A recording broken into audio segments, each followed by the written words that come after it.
Welcome in to the 48 Minutes podcast on Believe, presented by BetOnline. I'm Ross Geiger, the former NBA video coordinator with the Bucks, Suns, and Knicks, and I'm joined alongside Bruce Bernstein, our four-time Emmy Award winner, who spent more than 3 decades at ESPN producing NBA shows, SportsCenter, and soaking up knowledge from the best hoop analysts in the business.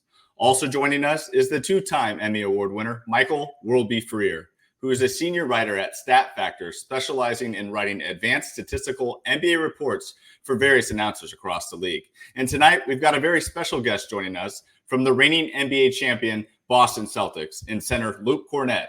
This is episode number 115, the Tommy Heinsohn episode, as the Hall of Fame player and coach won 8 championships wearing number 15 over 9 seasons with the Boston Celtics. Before we give the most recent Celtics champion a proper introduction, just a quick reminder. BetOnline is the world's most trusted betting platform and your number one source for everything online sports betting. Right now, you can receive a 50% free bet of up to $250 on your first deposit to bet on anything from the Olympics to baseball to Formula One racing. BetOnline has every stat, every matchup, and even live odds and spreads while the games are being played. When the game's over, head on over to our online casino and get in on a game of blackjack or poker, or unwind with one of our over 150 slot games. Head to the website today to get in on the action. Use promo code BLEAV, that is BLEAV, for your 50% free bet credit on your first deposit up to $250. Bet online. The game starts here. Of the New York Knicks 2017-18 NBA season would be my last. For Luke Kornet, it would be his first after finishing up a standout collegiate career at Vanderbilt, where he earned all SEC and all SEC defensive honors, leaving Vandy as the Commodores' all-time leader in block shots and the NCAA's all-time leader in three-pointers made by a 7-footer. It's safe to say Luke made an instant impression on me in New York, and it didn't take me long to get to know him, as he was always one of the first players in the gym and last players to leave, which is an absolute credit to his tremendous work ethic. On February 8th, 2018, his hard work and dedication paid off as he made his NBA debut in Toronto against the Raptors, where he finished the game with 11 points, 10 rebounds, in just 22 minutes of play, becoming only the second Knicks rookie in history to put up a double-double in a rookie debut.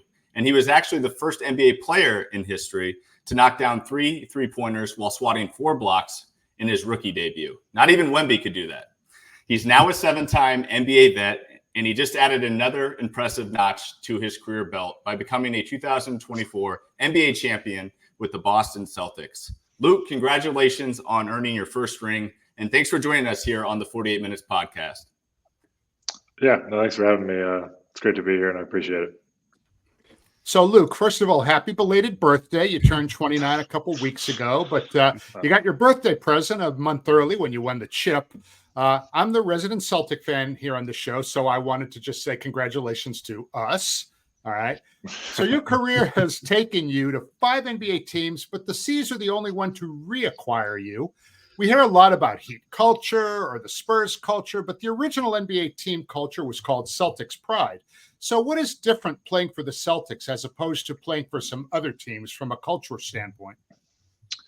Yeah, I mean, I feel like just like the history and tradition of the team is kind of first and foremost. Obviously, with all the success that they had early with like Kuzi and Russell and all those guys, I feel like it kind of just sets the standard for the franchise. And I feel like especially with, those teams, I feel like their identity was far beyond just like the players themselves, but they actually they aligned themselves to kind of just sacrifice and team. And like, I feel like that kind of just so established the identity. And then I think also just, Boston being like just having as long and rich of a history and tradition and like culture. And it's one of the oldest American cities. And so I feel like those two things kind of like building into each other and having like the unique kind of just more civil identity, and then the team kind of being able to sort of like fit right in terms of their place in history among the NBA teams. I feel like it kind of sets a different standard where honestly, like the pressure is both like off you and on you being on the team, where it's kind of like you're there to win championships and everyone's kind of just automatically bought into to try to win one, and no one really cares unless you're like trying to win one.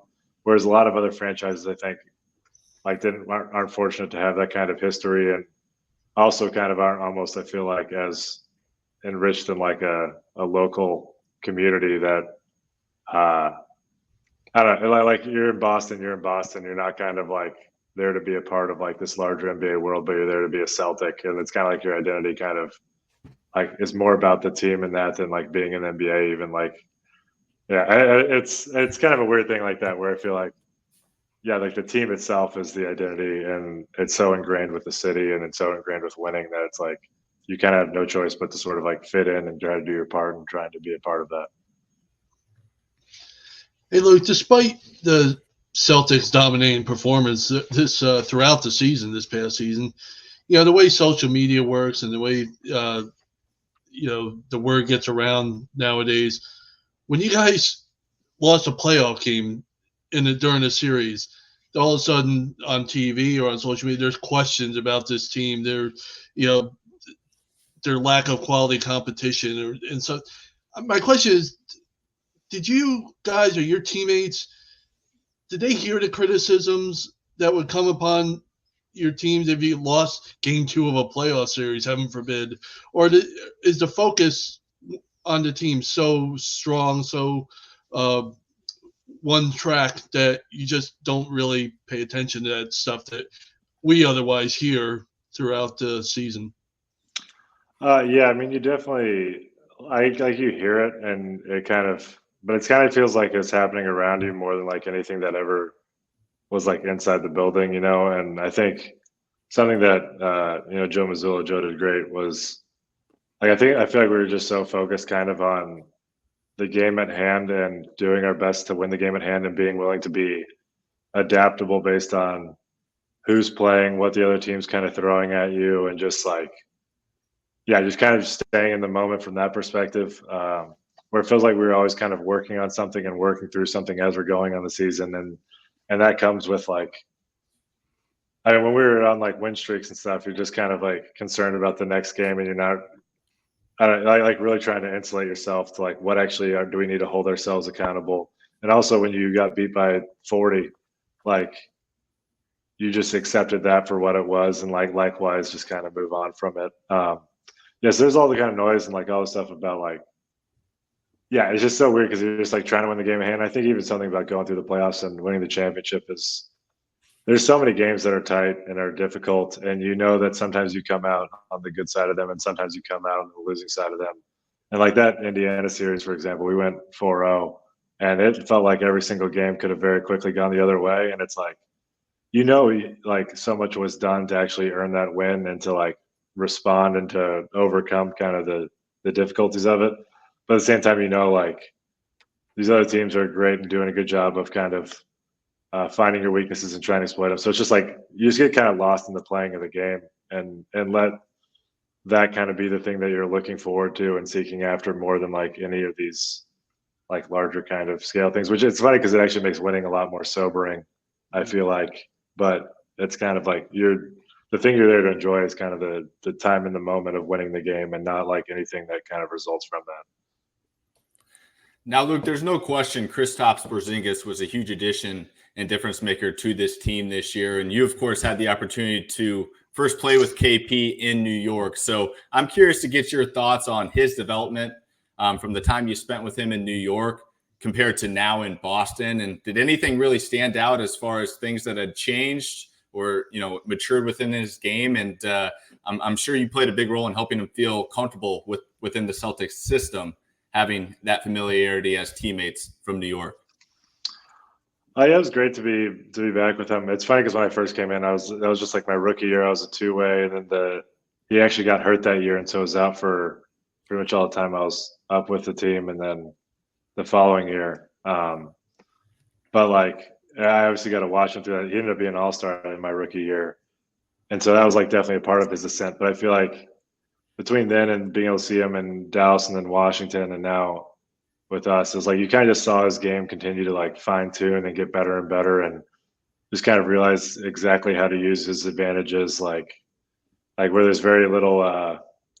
That's like a part of your career is just kind of tailoring more down to like, all right, what do I have that works? How do I counter when they're trying to take that away? And I feel like he's really kind of locked into what that looks like for him and just gotten better each year. And I think with him being in Boston, I felt like it was a great time for him in his career to be able to come here. And he adds like so many great skills to have on your team. But at the same time, just being able to see, I feel like in terms of being able to be in a place where you're really contending, like on both sides of the floor, being able to lock into that and trying to integrate that on a team with like a lot of other talent. And he did a great job of that where some games he's the mismatch, some games it's someone else and he's a little less involved, but he's still spacing. And then I feel like, especially on like the defensive physicality side of the floor, he was just tremendous all year. And I mean, especially in the finals, even though he was hurt for a couple of games and came back, like his presence on that side of things and just like making the difference in the margins to be able to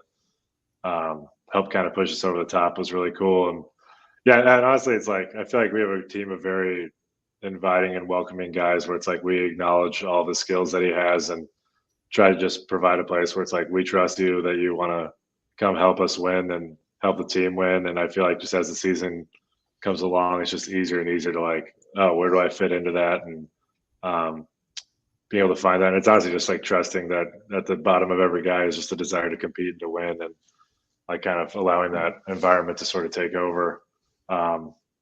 And I mean, he obviously was a huge role in us being able to play as far as we did and then contend and then to be able to win.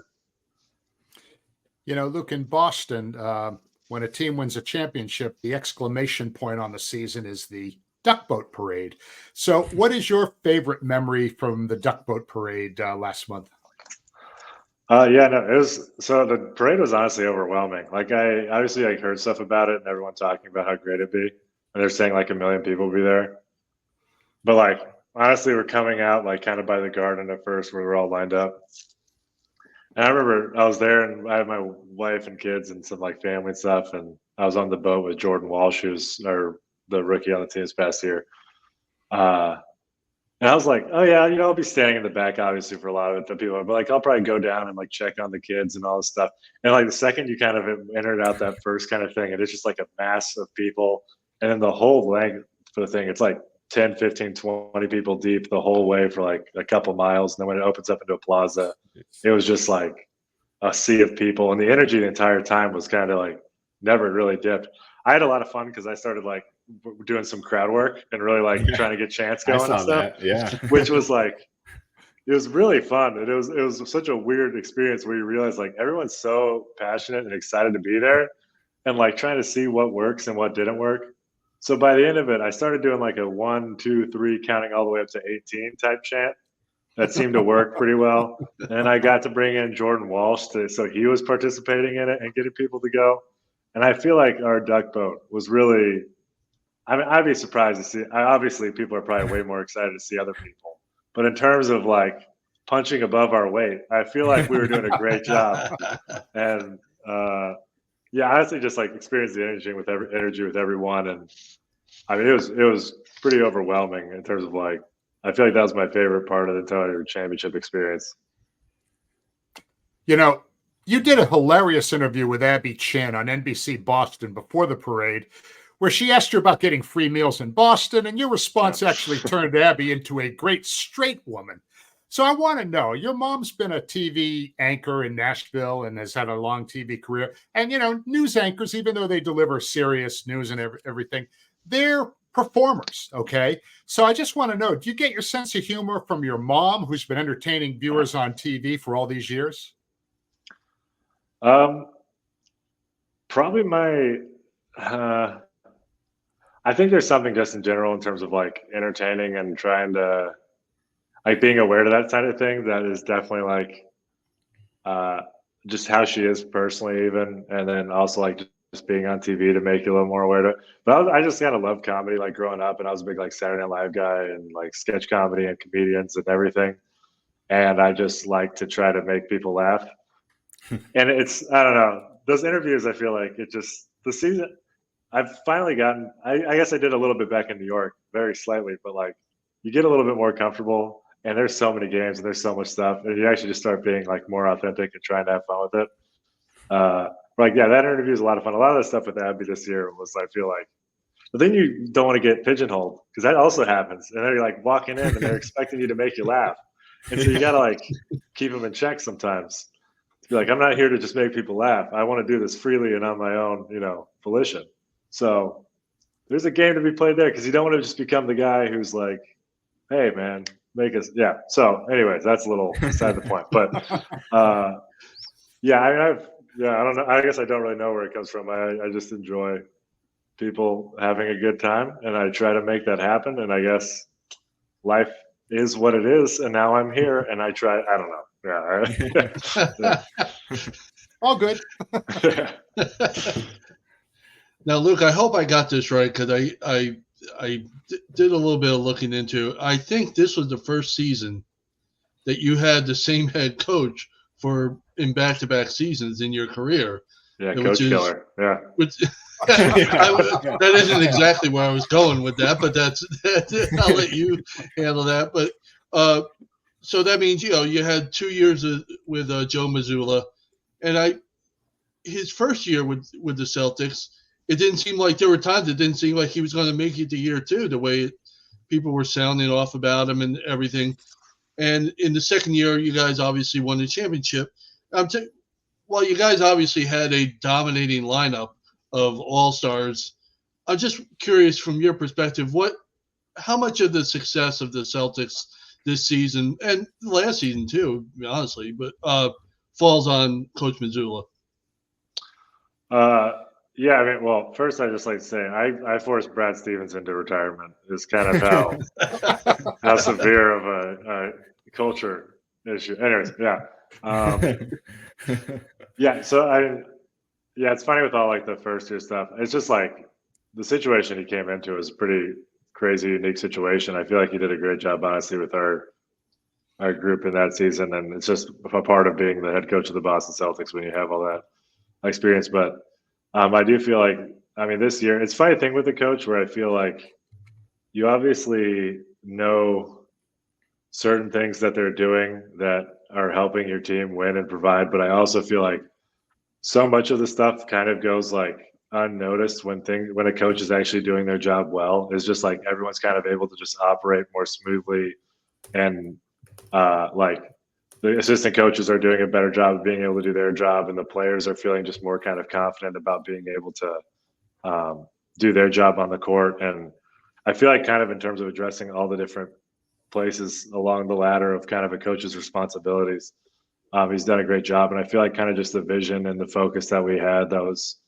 really just about ourselves and about what kind of a team are we wanting to become, and what are we led by, and what are we driven by, and how are we going to hold ourselves accountable, and then therefore being like very kind of insulated from the other pressures and noises. And I think it's weird because you contribute a lot to him. I feel like from our front office of even just like getting a great group of people in the building that are all kind of working in the same direction, where honestly it was strange sometimes how like even we always had winning streaks, but even after losses and stuff, how kind of like unfazed and just kind of like committed to the next game the group was. And obviously we have guys with a lot of experience, and I think Joe himself doing a great job of kind of being aware to what's safe to expect, what do we actually need to realize when we're not holding ourselves up to a standard and we're just kind of winning games from talent, and just kind of playing that balance throughout the entire year.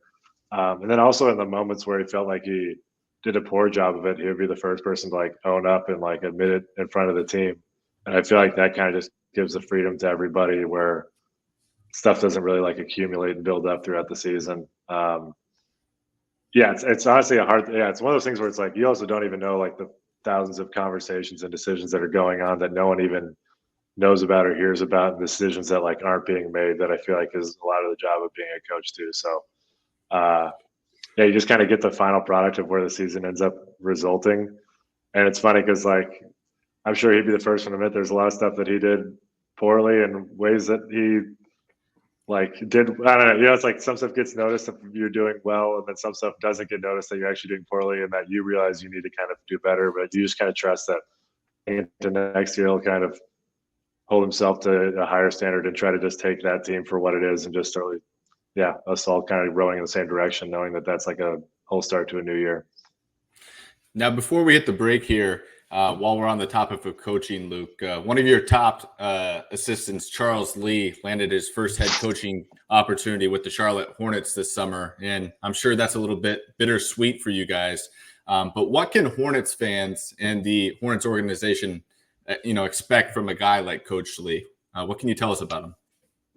Yeah, I mean, Charles is great. It's amazing that I was only here for 1 year, and I was able to work with him personally. And I mean, it's funny. He just has all the great tools. I feel like of a coach in terms of like great understanding of the game and IQ, a great communicator, great awareness in terms of relationship and kind of meeting guys where they are, but then also knowing how to implement things. It's always strange just in terms of when you have someone as an assistant coach versus them becoming a head coach. Obviously, there's just such a different amount of responsibility. But I feel in terms of all the tools that he has, and in terms of all the responsibilities he had, he did such a great job and was also incredibly. And it's amazing during the playoff run where it's he's announced as the Hornets coach and is in the process of hiring staff and doing all these things, and he never let that kind of get involved or in the way.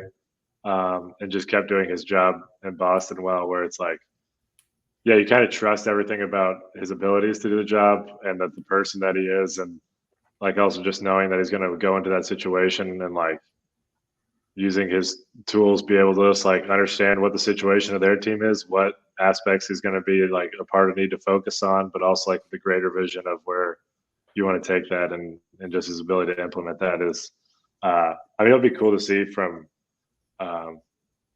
afar and also just knowing some people around there. And you kind of just trust that he'll do a great job, and you kind of wish he was still around, but also you're happy that he has the opportunity to be able to lead a team and to be able to watch him try to let that come into fruition will be special to see.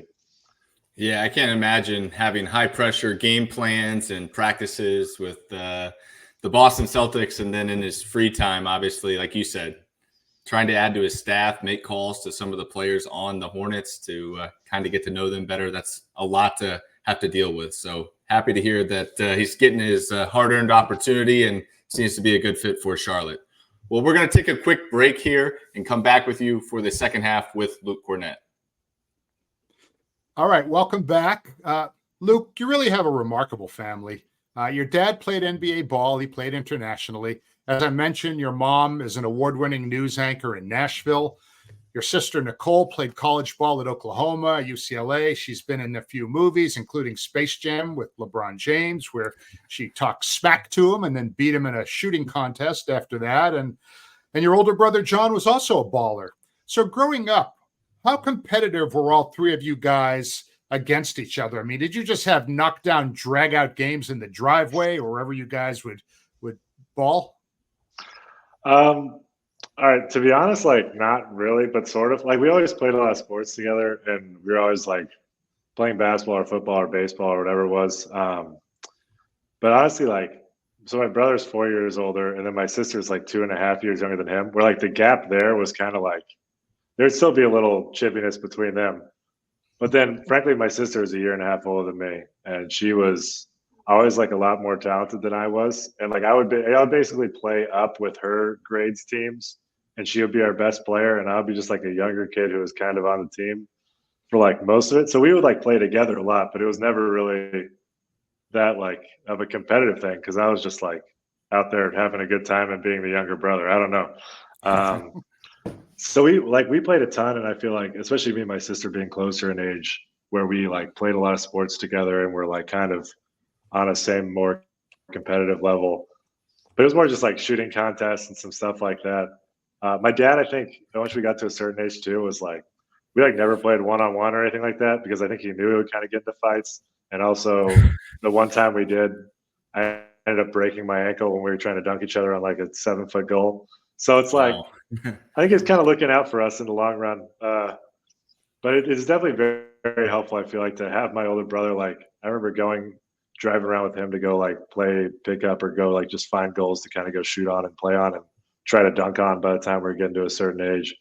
And then my sister, she was always just kind of outside playing the whole time. And when my brother and I would play video games, she's what are you guys doing? let's go outside. And so I think just having that kind of environment that we were just out and playing a lot was really helpful. And to have, I think, just being the youngest, having people ahead to kind of sort of see what was possible and like be able to gauge kind of where you're at.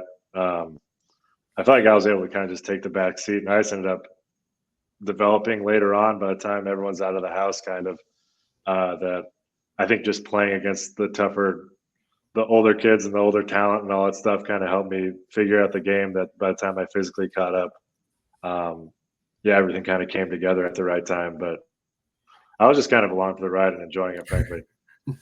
So when Nicole was talking junk to LeBron and when they were filming Space Jam and whatever, did you ever have a discussion with her after the fact about how that all went down and what your feelings about that were? I did. Well, I mean, I think I saw stuff about it before I heard her talk about it. And honestly, I was not surprised at all by the time that came out, because she was always someone who, like, at my brother's games was shooting at halftime and like drawing applause from the crowd with like hitting crazy shots, and kind of, it was honestly about the most expected thing that I've ever seen. It was a little weird frankly, of like, obviously I play in the same league as LeBron now, that there's sort of a strangeness to it, but it's also like she's living her life and I'm just kind of doing mine, where you kind of know that there's just like a separation there that's like, all right, sure, this is how things go in life sometimes. That's right. All I really got there. Yeah. All right. Hey, Luke, as Bruce mentioned, you followed in your dad's footsteps, going to Vanderbilt and then to the NBA. Your mom is a TV personality. You seem like a natural to also become a media personality whenever your career comes to an end. I'm kind of wondering, could we see you become the next Charles Barkley analyzing the NBA? Well, despite my sharp wit and boyish charm that I think would work great on the national audience, the problem with trying to be the next Charles Barkley is it helps a lot if you're a Hall of Famer first. I feel like, there's a little bit of more cachet where people want to hear what you're saying when you're like an electric personality who was very notable. And he's the rare combination of actually being like great on television and having had the cachet, which is just like an incredibly rare situation. I do wonder if I would ever do that. Frankly, I don't really know. I think it'd be something that's like kind of fun, but I also feel like I'm more naturally inclined to like want to be a coach / teacher / something like that. I mean, who knows kind of what the future holds. Like, I enjoy, I don't know, like entertaining and just, speaking. Very eloquent, as you can see as I stumble through my answer. But I have a lot of appreciation for those guys, because I don't know how I'd really do in that kind of a medium. But it's just fun, I feel like, I just kind of now do it for the team and for our bench and for like the people in our organization. Just want to make the environment more enjoyable. I'm pretty happy with that role in my life currently, and we'll see kind of what the future holds. But we've got Scal at the helm, and he's doing a great job in terms of former players with like great personality. And Charles Barkley is quite something to aspire towards. I have a long way to go in my playing career before I can match that. Yeah. Well, Luke, I'll say this: if you have designs on being a coach there with your personality, your pre and post game interviews with the media would probably be worth the price of admission itself. So it seems to me that wherever direction you take when your playing career comes to an end, it will be could end up being must-see TV. Frankly, I think that'd be the hardest part about being a coach, is that you'd have to cut down on a lot of those answers because you're in a place of authority and responsibility. But I don't know. See, this is the kind of pickle that I run into. It's like, all right, the importance of actually trying to do a good job and be respectful of your role and all your players and all the people you're responsible for, and then just wanting to make the person in front of you laugh is going to be like a bitter, kind of conflict that I'd have to go through, and a bit of an existential crisis for me. Yeah. So, Luke, being the funny guy on the team, I'm just curious, who would you say is the funniest on the team if you can't pick yourself? If I can't pick myself, who would be the funniest person on? Um, yeah, so not really like straight up laughter, humor. Kristaps' incredible charm, like walking into the room and great vibe. He's incredible. Sam Hauser's got some decent material. I'll give him some credit. Yeah, Derrick can be funny, but I don't want to give him that because it's just not exact. Here's the thing about also trying to be the proclaimed funniest person on the team. Bitter animosity and jealousy towards anyone trying to vie for the title is the way that you hold on to it. You don't let anybody come close, and you shoot people down the second they try to. It's the only way to stay up top in this world. That's terrible advice. Yeah. So Luke, it sounds like you're trying to tell us without telling us that there's a really big gap between you and second place on this roster. Some say comedy. Some say I've yet to really be challenged and face competition, much like the 23-24 Boston Celtics. That's a callback to the earlier question. There you go. Tied that back in. There you go. Yeah. Well, we just went full circle there with you, Luke. And so we're going to close out the show playing one of our favorite games with guests, and that's called word association. So we're going to give you a name or a topic, and you give us one word to describe that person or topic and why. All right, let's do it. Right. Now I'm in a conflict of am I going to be funny or am I going to be genuine? And I don't know which way I'm going to play it. Yeah. You can be genuinely funny. There we go. Yeah. Well, I'll start us off here. Derrick White. See, this is the road. This is where I have to choose. Somewhere, I'm going to go with pure. Is frankly in terms of motives and in terms of, just how he interacts on the court and makes decisions. It's like you just trust him and you just know he's going to do the right thing. My second answer would have been overrated, just so that I hope that he hears it. Nice. But that would just be for him personally and for nobody else. Yeah. He's a little busy right now, I think. Oh, surprise, surprise. Mr. Unheralded on the Olympic team. Oh, I know. Yeah. I'm just kidding. He's an incredible basketball player. I just want to say that. It's unshocking that he just steps on the court and helps your team win. Yeah. How about Jaylen Brown? Say force. Yeah. I feel like it's an interesting thing in terms of how different people can lead, and Jaylen's just a guy sometimes who just dominates physically and with intention, and he just is going to take over a game, whether it's defensively or offensively, and it's pretty incredible to you just kind of go on for the ride with him and let him kind of take you through the wall type of thing, which I think obviously you saw during the playoffs and especially the finals. He was just pretty incredible. All right. This is kind of a not so humble brag, little self-promotion before I give you my guy.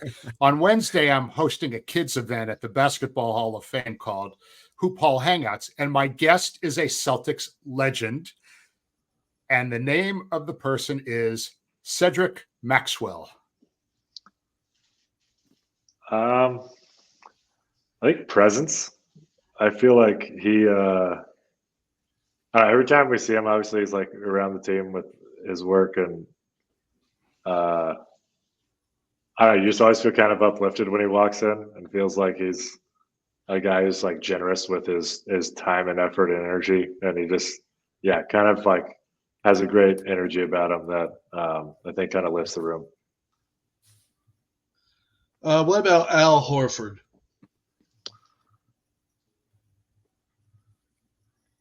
There's a lot of different ways. I would just say disciplined. I feel about as steady and good-willed and aligned of a player and teammate, and on the court, whether it's taking care of his body, just how he is interacting with teammates and leading in the locker room and the way that he does. I don't know. You can kind of just honestly always trust and rely on him, and yeah, he's so, I feel like, good natured and goodwill towards his teammates that like winning is kind of the only thing that he is. That's what he's there for, and it's all of his decisions and actions are going to contribute to that. Here's an easy one. Jrue Holiday.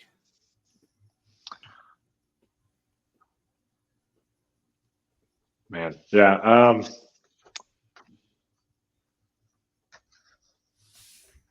Yeah, it's funny because it's like another like really. I would just say like, I mean, obviously it's like adaptable. Like I feel like obviously that's what he is on the court, but I feel like in terms of who he is as a teammate, he just is very like genuine and generous and just welcoming and like, yeah, just like so kind of past himself and past his own like desires that he's. Well, I don't know. You can kind of put him anywhere number 1 through number 5 on the court, and he'll just make the difference and make you better. And will do so like out of place of complete like kind of just selflessness and a desire of just wanting to go out and play and compete. Kind of also another very like pure motive guy, which I feel like our team's kind of full of in terms of just about winning and playing the game on the court and then going home and enjoying your family or life or whatever it is and coming back to the court the next day and doing it again. All right, Luke, I'm going to wrap up word association with one last one here. The Eclipse Shot Contest. Revolutionary? I don't know. Is that too timid or strong? Yeah. All right. Where'd that come from? I started. So I think the first time I did it was when I was in Chicago. My second year I was there. Frankly, the weird thing, I was playing in a drop. I also was dealing with some like ankle injuries that year where I feel like my mobility was pretty significantly limited. And it's weird that you don't kind of consciously realize it, but I think I also had a college coach. One of my college coaches, Bryce Drew. I remember him pausing clips and was very big on just like contesting shots, right? So I like to think that between my lack of mobility at that time in life and then the thing of like always trying to contest shots and always just trying to bring it down a little bit, it sort of just started flowing because it was like, you know, you're also, especially if it's like a shooter, like a big shooter who's not even that great of a shooter, is kind of how it started. They come off a pick and roll and just throw it back, and I'm like already in the paint, and I don't even really want to contest or like run the guy off the line. So it kind of just started from that, and I just started doing it, and it was less pronounced as it eventually became at a certain point, and I feel like I also dialed it back this year in terms of trying to like be a little more aggressive and actually recovering and use it more in certain situations. But yeah, it was kind of weird that it developed and then kind of I ended up using a ton in the G League. I was like out of the NBA and using it there, especially on guys who were kind of like clutch shooters. And then now, frankly, for how we play in Boston, where a lot of times it's kind of becoming more of a thing. But if you're guarding kind of like the least most shooter of the team, it's like you're prioritizing kind of help over letting them. So it kind of just like develops organically. And I've actually been doing that type of a role since I was in high school of kind of helping off. And yeah, it's just anything to kind of bring it down a little bit more. It looks also, frankly, I had to go through a lot of things of fighting embarrassment in my life. And you realize, I think if that hadn't happened, I wouldn't have been willing to do that thing. And so there's a lot of things just kind of converging to a point where it became something I did. And I don't even know if I believed in it. But well, I eventually got feedback and it worked. Yeah, and not just feedback, but there's other players around the league that have tried it. I'm not sure if you've seen the clips, but are you honored that there's been some others that take it upon themselves to give the Eclipse a try? It's kind of hilarious. I actually remember at one point early in my career when it was like, you know, Gortat screens, and I forgot if it was like Navarro or something, just like flipping a ball screen and coming off. I forgot which one it was. But I was like, it'd be so cool to have a piece of like NBA terminology named after you. But I remember thinking, I was like, but it feels like literally everything's already been done and that can't even happen anymore. And then, you know, how God works, where all of a sudden you end up sort of doing something that like is that. And you're like, that's not exactly how I expected it to happen. But now I'm here doing something that it's also the Eclipse is the formal name. I just also like to state that the Kornet Contest kind of became the thing. But I think Eclipse is just so perfect in terms of what's actually happening. Credit Will Hardy, Coach Will Hardy, for that one. But yeah, and seeing other guys do it, it's like it is at least marginally effective, which if you're in the right position, it's the thing to do because you're trying to win, you know? Yeah. Tied I think back, there's a Boston stat Celtics out. winning.